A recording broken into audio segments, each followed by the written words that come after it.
हर्ष क्या होगा अध्यक्ष महोदय, हमने दो बार गिरिडीह जिला का उदाहरण देंगे और आज भी जब सदन चल रही है, कल जमुआ में हजारों महिलाएं जो है पूरा वहां ब्लॉक के पास आकर के घेर ली।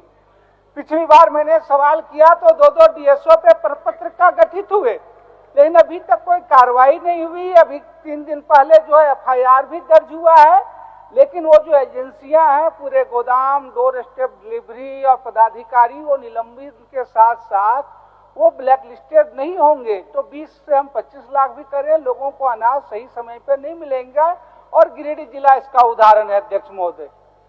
दूसरी चीज मैं कह रहा हूं अध्यक्ष महोदय कि हम क्यों बढ़ा रहे हैं, एक वजह जो हम इसलिए कर, जो स्वास्थ्य से भी जुड़ा है कि हम 5 लाख और बढ़ा दे रहे हैं, कल भी मैंने कहा। लेकिन उससे ज्यादा जरूरी है, कई लोगों को आयुष्मान कार्ड जरूरी है और आयुष्मान कार्ड के लिए वो राशन कार्ड से टैग है। तो सरकार को एक रास्ता निकालना चाहिए कि राशन कार्ड न भी हो तब भी जो गैर नौकरी लोग, गैर बिजनेस वाले लोग हैं, उनको जो है वो आयुष्मान कार्ड बनने की आसानी हो जाए अध्यक्ष महोदय। ये ज्यादा जरूरी है अध्यक्ष महोदय। योजनाएं की प्रवासी मजदूरों में अध्यक्ष महोदय इसलिए मैं कह रहा कि योजनाएं बेहतर कर रही हैं, लेकिन 2 लाख रुपया प्रवासी मजदूरों के लिए घोषणा की सरकार ने, लेकिन अब उसके साथ रजिस्ट्रेशन, अब वो श्रम विभाग में कोई पद है ही नहीं, न ब्लॉक में न पंचायत में, एक जिला स्तर में है, वो भी सब जिलों में नहीं। तो जाहिर सी बात है उनका रजिस्ट्रेशन शुरू है। तो योजना तो हो गई 2 लाख, लेकिन हम व्यवहार में 1% लोगों को भी पिछले 2 साल में 2 लाख नहीं दे पाए, 1.5 लाख दिए। तो सरकार से हमारा कहना है कि वो सारी सूचनाएं हैं तो उस आधार पर जो 2 लाख है वो दे। जब आप पूरी रजिस्ट्रेशन की व्यवस्था कर लेंगे तब इस पर लागू करेंगे। वो आप एग्जीक्यूट करने वाला ही अध्यक्ष महोदय, कोई नहीं है अध्यक्ष महोदय।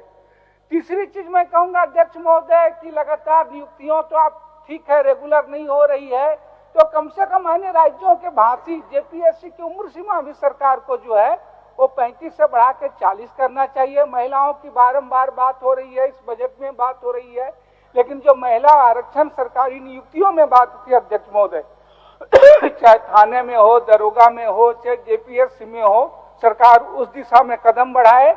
और अंतिम बात मैं यही कहूंगा अध्यक्ष महोदय कि अंतिम वर्ष है, गैर मजरूआ जमीन के संदर्भ में सरकार एक मुकम्मल नीति बनाए।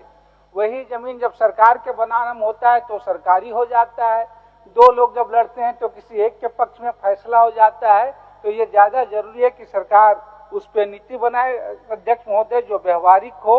और झारखंड भवन के लिए जो जमीन मुंबई में मिली हुई है सरकार को, प्रवासी लोगों की मांग है, उस पे जो है भवन निर्माण की प्रशासनिक स्वीकृति दे ताकि वहां कार्य कर रहे लोगों को सुविधा हो।